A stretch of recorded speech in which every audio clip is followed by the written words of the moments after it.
अस्सलाम वालेकुम स्टूडेंट्स, आज हम यूनिट नंबर 18 शुरू करेंगे, atomic and nuclear physics.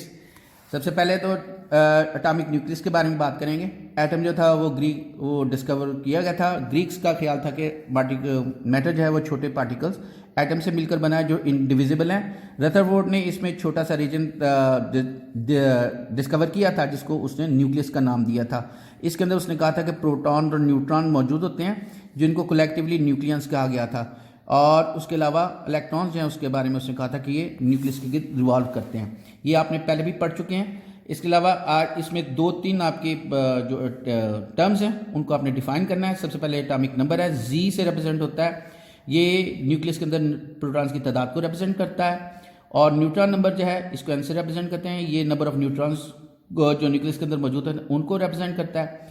Atomic mass जो नंबर जो है ये ए से रिप्रेजेंट होगा। ये it is equal to the number of nucleons, protons plus neutrons in the nucleus. A is equal to Z plus N. Neutron का मास जो है वो प्रोटॉन के मास के बराबर है, लेकिन जो प्रोटॉन है वो 1836 टाइम्स हैवियर देन इलेक्ट्रॉन, और जो न्यूट्रॉन है बेटा वो 1842 times heavier than the electron. Generally जो है आप एक इलेक्ट्रॉन एटम को इस सिंबल से रिप्रेजेंट करते हैं। एक्स इसका जनरल रिप्रेजेंटेशन है, जी और ए जो है ये एटॉमिक मास नंबर है, ये ऊपर लिखा जाएगा, और जी जो है एटॉमिक नंबर है वो नीचे लिखा जाएगा। आगे बेटा आज अब पढ़ना है अब हमने आइसोटोप। आइसोटोप किसी भी एलिमेंट के ऐसे एटम है जिनका एटॉमिक मास नंबर से जिनका एटॉमिक नंबर सेम होता है और जिनका एटॉमिक मास मुख्तलिफ होता है। इनके अंदर एटॉमिक नंबर सेम होने की वजह यह है कि इनके अंदर प्रोटॉन की तादाद सेम होती है, लेकिन मास नंबर मुख्तलिफ होने की वजह यह है कि इनके अंदर न्यूट्रॉन्स की तादाद मुख्तलिफ होती है। हाइड्रोजन के 3 आइसोटोप्स हैं, इनके बारे में आप पहले भी पढ़ चुके हैं। Isotopes of carbon, hydrogen, uranium, इनके बारे में आप पढ़ चुके हैं। बेटा अगला हमारा आर्टिकल है नेचुरल रेडियो एक्टिविटी। ये एक्टिविटी डिस्कवर की थी हेनरी बेकरल ने 1896 में, जब उसने ये डिस्कवर किया था कि यूरेनियम साल्ट जो हैं वो भी इनविजिबल रेडिएशन खारिज करते हैं जो कि फोटोग्राफिक प्लेट को डार्क कर देती है। उसके अलावा ये मादाम मारी क्यूरी और उनके हस्बैंड जो हैं उनकी खिदमत को शायद भुलाया नहीं जा सकता, क्योंकि उन्होंने 2 नए एलिमेंट्स डिस्कवर किए थे जो रेडिएशन एमिट करते हैं। इनको पोलोनियम और रेडियम कहा गया था। इनका जो प्रोसेस है उसका जो रेडिएशन है, एमिशन ऑफ रेडिएशन को नेचुरल रेडिएक्टिविटी के नाम से पुकारा गया था।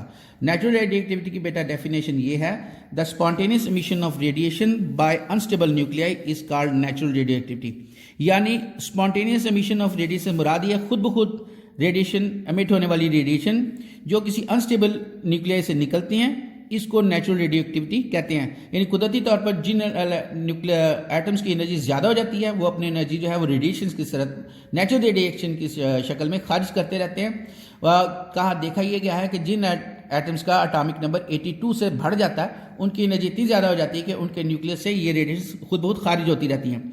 And the elements which emit such radiations are called radio active elements. वो एलिमेंट जो इस किस्म की रेडिएशन खारिज करते हैं उनको रेडियो एक्टिव एलिमेंट्स कहा जाता है।